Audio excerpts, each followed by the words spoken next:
El ejército en tiempo de paz. Guarnición de los Tepulcali.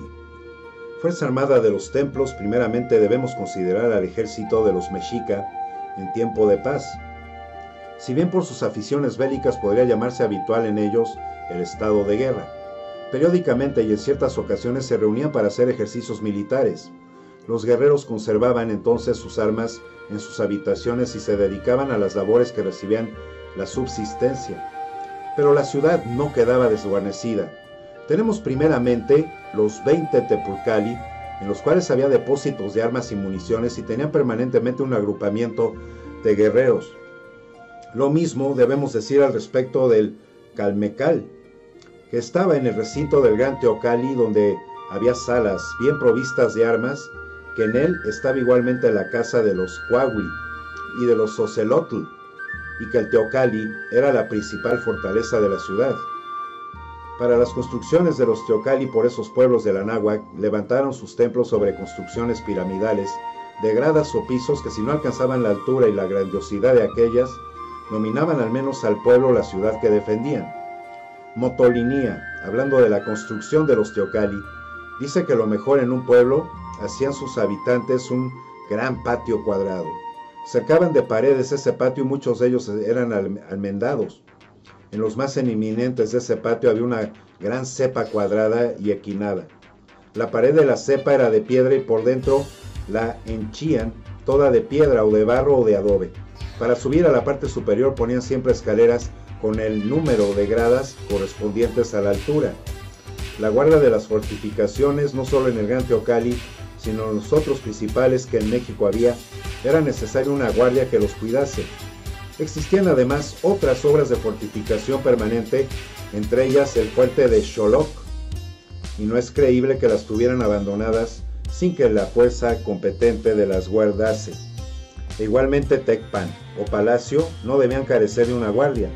Las resoluciones del Consejo, si llegaba el caso de que tuviera que hacerse una guerra por algún motivo, se reunía al Teculti, al consejo que formaban parte de los señores de Texcoco y Tlacopan, y este decidía si se llevase a cabo la publicada en los 4 Capuli de Tenochtitlán, e iban embajadores escogidos entre los jefes a proclamarla. Primero Texcoco y después a los otros pueblos aliados que debían acompañar a los mexica de su prosecución. Los preparativos se comenzaban en la seguida a percibir en la gente las armas pituayas necesarias y a los mexica en todos los capuli. Aderezaban sus chimali, macanas y otras armas. Fabricaban gran número de flechas, dardos y ondas para arrojar piedras como pelotas. Se mandaba avisar a los clapixque de los pueblos donde había que pasar el ejército para que tuviese listo el auxilio necesario ya de gentes y armas y de víveres. El lugar de reunión de las tropas estaba hecha en la provisión de los Yayosique y partía al fin del ejército de México.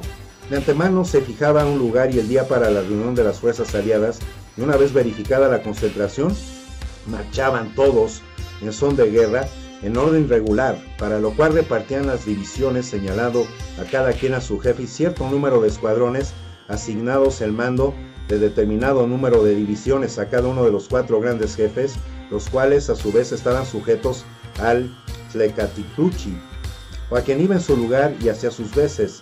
Marchaba el ejército galantemente y la cabeza de sus jefes cubiertos de riquísimos trajes, los Ocelotl y los Coatlihui, con pieles de trigo, sus plumajes de águila, cada escuadrón con diferentes colores, y el relucir de las armas de los Chimatli, y como campo ondulante cubierto de flores, la multitud de penachos de plumas de todos colores, detrás de cientos de hombres con cargas y cerrando el horizonte con las mujeres de trajes bizarros y vistosos.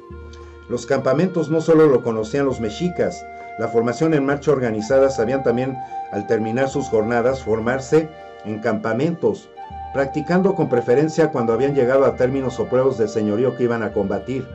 Buscaban el lugar elevado, donde pudieran ver al enemigo si se les acercaba. Naturalmente cuidaban sus campamentos con avanzadas y centinelas.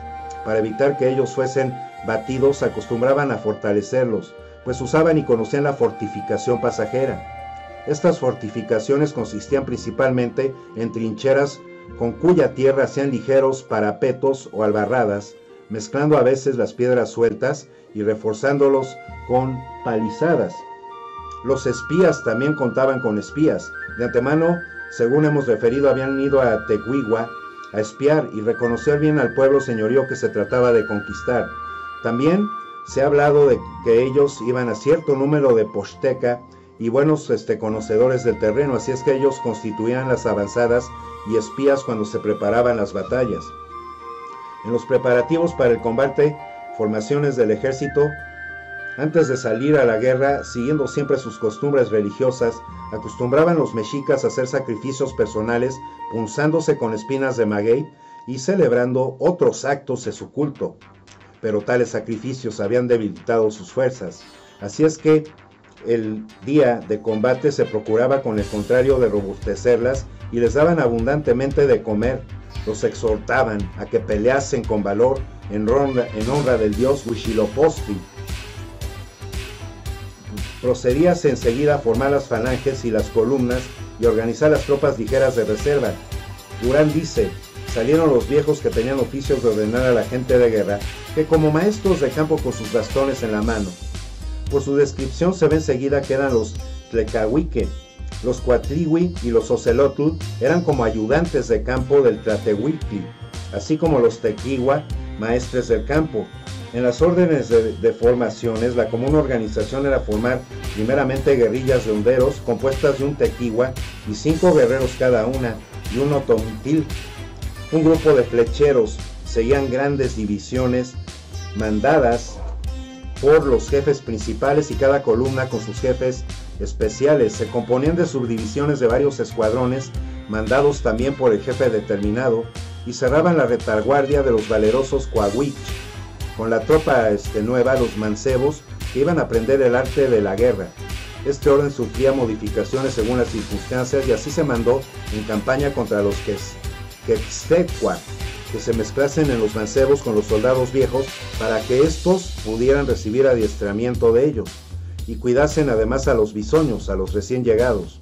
En las tácticas de combate, formado ya el ejército frente al enemigo, daba el Tlacatehuitli la señal de combate tocando con el huehuetl de oro.